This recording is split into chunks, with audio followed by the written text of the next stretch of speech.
Imagine standing at the edge of existence, knowing with absolute certainty that death is not the end, not hoping, not believing, but knowing ancient peoples didn't just have faith, they were certain. But why? What did they understand about death that we've forgotten?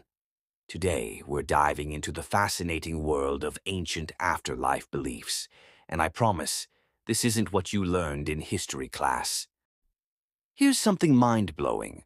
From the frozen tundras of Siberia to the sun-baked valleys of Egypt, from Mesoamerican jungles to Polynesian islands, nearly every ancient civilization came to the same conclusion. Death is just a doorway. The Egyptians spent decades preparing for the afterlife.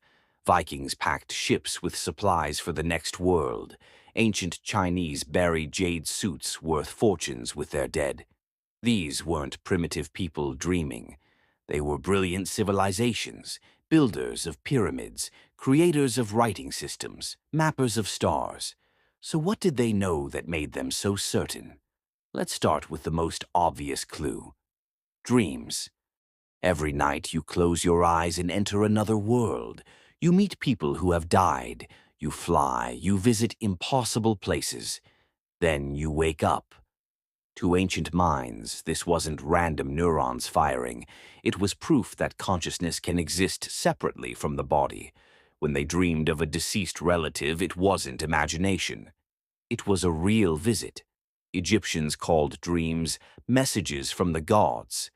Aboriginal Australians believed dream time was more real than waking life. Greeks built temples where people would sleep to receive visions from the dead. Dreams were just the beginning. Nature itself offered even stronger proof. Ancient people watched the sun die in the west and rise again in the east. The moon disappeared and returned. Winter killed everything, yet spring revived life. Seeds that looked dead sprouted into towering trees. Caterpillars seemingly died in cocoons, only to emerge as butterflies. The universe seemed to scream, "Nothing truly dies. Everything transforms." Egyptians obsessed over scarab beetles, seeing life emerge from death. Greeks told the story of Persephone, dying each autumn and returning each spring. If sun, seasons, and insects return to life, why shouldn't humans? Ancient texts describe people who nearly died and returned with stories. Remarkably, these accounts from different continents and millennia are strikingly similar. They describe leaving their bodies, traveling through darkness into light, meeting deceased relatives, encountering beings of light, and feeling overwhelming peace, before being told it wasn't their time, and returning. The Tibetan Book of the Dead, the Egyptian Book of the Dead, Native American oral traditions, Greek philosophers, all recorded near-death experiences eerily like modern ones. Were they hallucinating the same thing or witnessing reality? Philosophers were logical thinkers, not mystics. Socrates argued that if the soul can learn eternal truths, it must exist beyond the body. Hindu and Buddhist philosophers used karma and reincarnation to explain cosmic justice. Stoics said energy cannot be created or destroyed. If physical energy is eternal, why not consciousness? These weren't primitive superstitions. They were sophisticated frameworks, reasoning about life, death, and existence.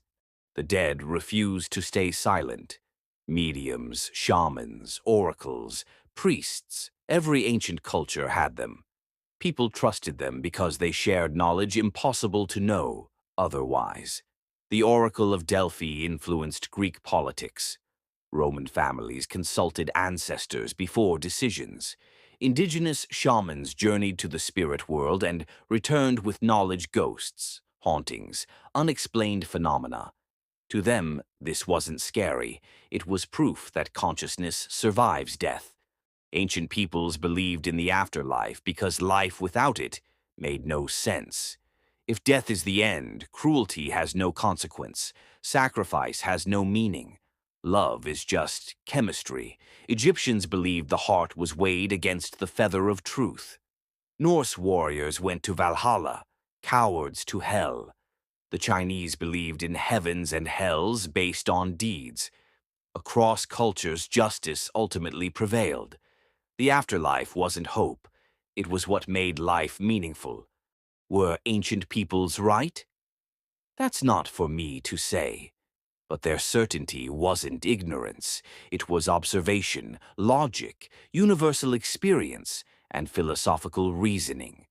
They looked at dreams, nature, near-death experiences, communication with the dead, and moral structure, and concluded, death is not the end. Maybe we've forgotten something important. Maybe they understood consciousness and reality better than we do. What do you think? Comment below, and if you enjoyed this journey into ancient wisdom, like and subscribe for more explorations into human mysteries. Thanks for watching.